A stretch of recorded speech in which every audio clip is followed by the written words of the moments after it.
கையை காட்டு. எதுக்கு? காட்டுன்னு சொல்றேன்ல.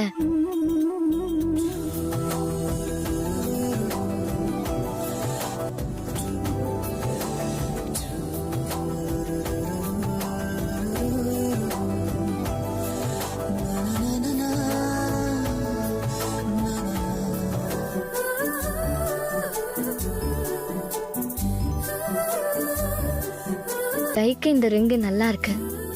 நான் கிஃப்ட் பண்ணுன்றதுக்காகலாம் நீ கிஃப்ட் பண்ணணும்னு அவசியம் இல்லை. நான் போட்டிக்காகலாம் வாங்கல, மனசுக்குள்ள கொடுக்கணும்னு நினைச்சேன், அதான் வாங்கி கொடுத்தேன்.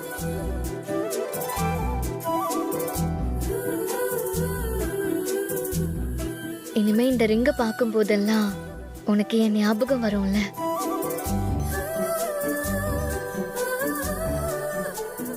என்ன மறக்க மாட்டேன்ல? நான் ஏன் உன்னை மறக்க போறேன்? நீ என்ன மறக்காம இருந்தா சரி.